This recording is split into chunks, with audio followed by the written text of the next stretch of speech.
Wala nang maraming paligoy-ligoy pa, diretso sa punto na. Maiksi lang ang komentaryo, pero diretso sa punto. Maraming kuro-kuro, may tiwali, may totoo. Dito, sa puntong diretso tayo. Punto, diretso.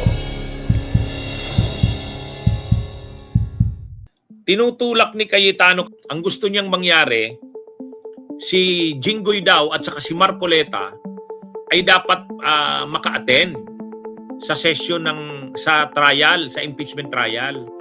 Dapat daw maka-attend ang mga ito. Kaya sabi ni Cayetano, ang motion niya daw ay kahit daw hindi pa madesisyonan, pero daw dapat ito pag-isipan ng kanyang mga kasamahan sa sa Senado na pakiusapan ang Sandigan Bayan na maka-attend sa session ang dalawang nakakulong na senador, si Marcoleta at saka si Jinggoy. Alam niyo kung anong paliwanag ni Cayetano? Ang paliwanag ni Cayetano, para daw magkaroon ng kredibilidad ang impeachment.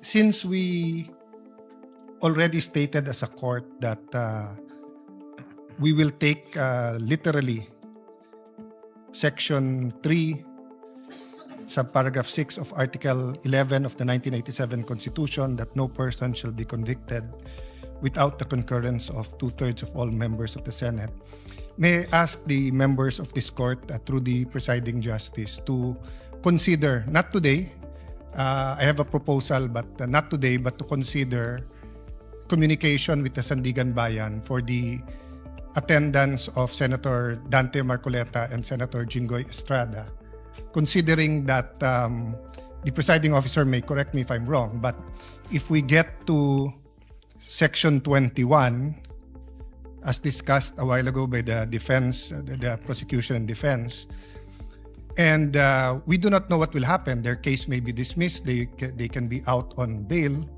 So we want them to be able to participate and observe the witnesses as senator judges here. I do know that Senator Jinggoy is under suspension, but there's an argument to be made that the impeachment court is sui generis. In ordinary committee hearings, we do coordinate with courts to ask that persons under their custody be delivered to the Senate or the House of Representatives under certain conditions.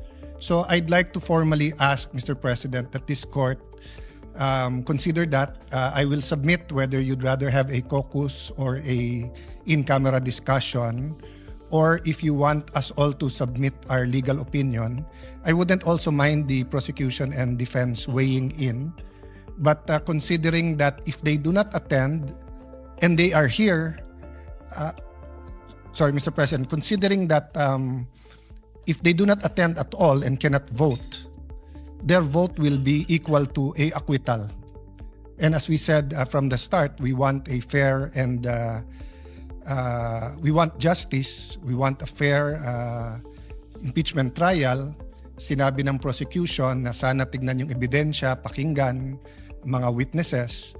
So kahit gawin to ni Senator Marcoleta at kahit gawin to ni Senator Jinggoy, and of course this is my personal opinion that may politika sa pagpapakulong sa kanila. That's my personal view.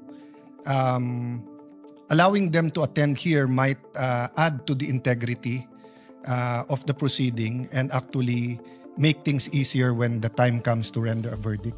So may I submit that to the court and to our colleagues for discussion at the proper time, Mr. President.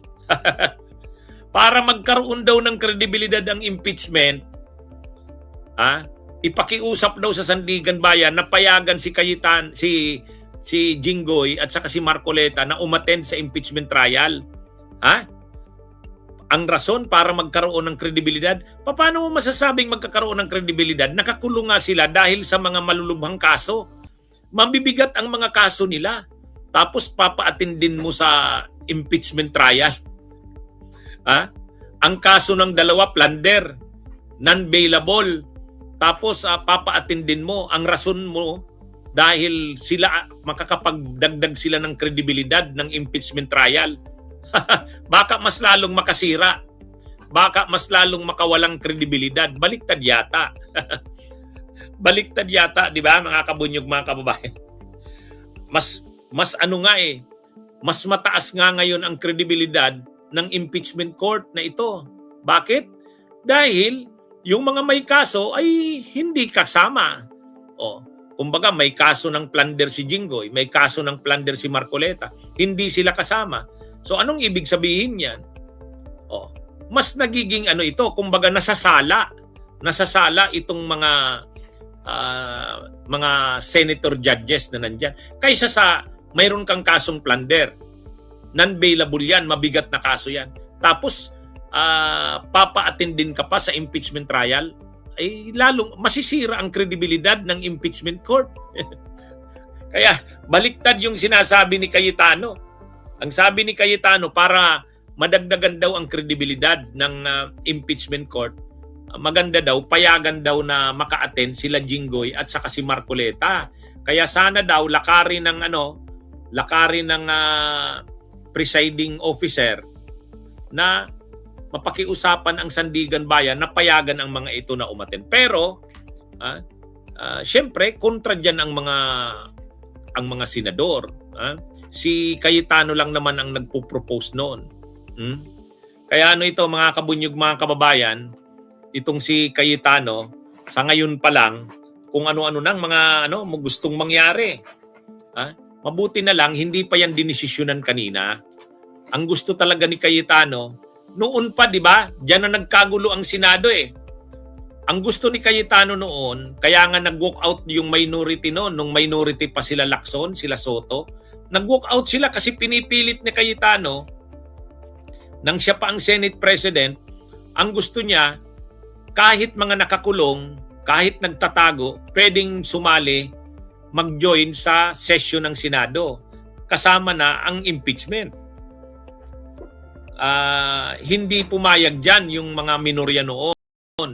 Kaya nag-walk out. Ngayon na naman, talagang hindi tinatantanan ni Cayetano. Binuhay niya na naman ang kanyang proposal. Iba naman ngayon. Hindi naman yung remote o yung online. Ang inaano niya ngayon, padaluhin aktwal doon sa Senado. Pakiusapan ang Sandigan Bayan na pumayag. Ay, matindi itong Cayetanong ito. At ang rason niya, para daw may kredibilidad ang impeachment. Hindi. Hindi kredibilidad ang mangyayari doon. Masisira ang kredibilidad kamo ng impeachment court. Kasi papadaluhin mo ang mga may kaso ng plunder. Mabibigat na kaso yan. Okay. So magandang araw. Mabuhay po tayo. Bunyog, halikan na kasama ka. Bunyog, kapag buklod ay may pag-asa. Luzon, Visayas, Mindanao, isa ang pananaw. Sa bagong Pilipinas ang bunyog isisigaw. Bunyog.